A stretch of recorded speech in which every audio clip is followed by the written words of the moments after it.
Shoulders back and chin up, I manhandle my boobs into separate entities, determined as they are to lump together and form one sinister superboob.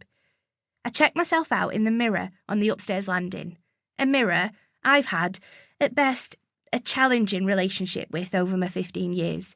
We're still hardly BFFs, and there are many days when I hate the mother flipper, but at least now she doesn't always stare at me with a judgmental glare. In fact, sometimes I kind of like how she looks at me now. I see myself less as an unfinished, poorly constructed primary school project and more like I'm the real deal.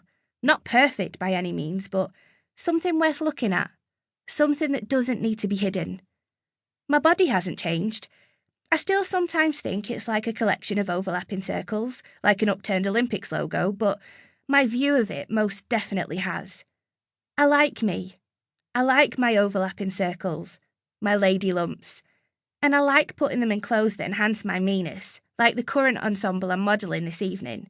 A Princess Leia t-shirt covered by a tweed waistcoat, ripped jeans, white trainers, and a red fedora hat.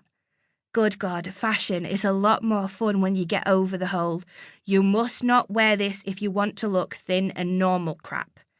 Thin and normal are so overrated. Just as I'm admiring myself like a puppy wagging its tail at the sight of its reflection in a window, I hear the whirlwind sounds of Mum manically clearing up the day's mess. A freeze. The ominous crashes move from the kitchen into the hall. I should be in bed, or at least studying. Instead, I'm trying on outfits I might wear if I pluck up the courage to do my comedy stand-up routine at the local pub's open mic night on Friday. The pub, owned by the dad of Leo, the git crush who used me for my comedy writing skills before breaking my hopeless heart. But hey, his dad's pub is the only place around here you can do stand-up comedy.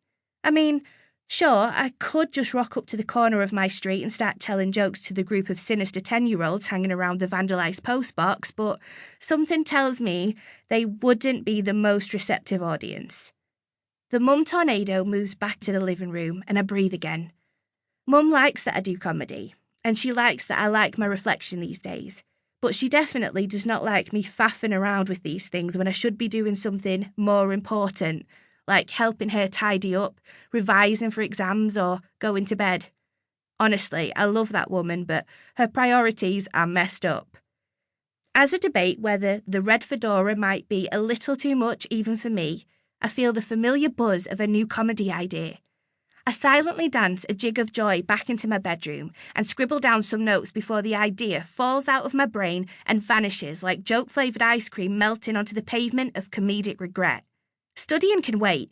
I mean, there's a whole school year before my GCSE exams, so what's the rush? I rummage around in my wardrobe, the polite term my delightful mother uses for the impressive landscape of clothes piled around my room, and forage for the perfect outfit to match the new idea. And eventually, after scaling Stinky Mountain and cave diving through Pants Peak, I unearth just the right ensemble. I strip down, put on a black strappy vest and team it with the yellow fake fur coat I rescued from a pile of old 70s stuff my Granny Mo, or Grandmo as we inventively call her, was throwing out. Perfect. Then I make a run for it, over to the bathroom and start slapping on Mum's makeup. I'm not aiming for sexy here. I'd say I'm going more for a look that is Mad Clown meets Kim Kardashian. And when I'm finally satisfied that my face is weighed down with enough cosmetics to frighten a small child, I turn my attention to my hair. I backcomb and scrunch it up with great fistfuls of mousse until my hair-to-face ratio is similar to a snooker ball being spooned by a poodle. I return to the mirror.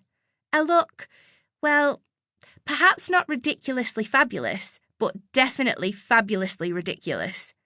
Back in my bedroom, I sit in front of my phone, which is glamorously propped up on my desk against a box of Tampax Compact. I pull my mouth into a patronising grin, press record and start a brand new YouTube video.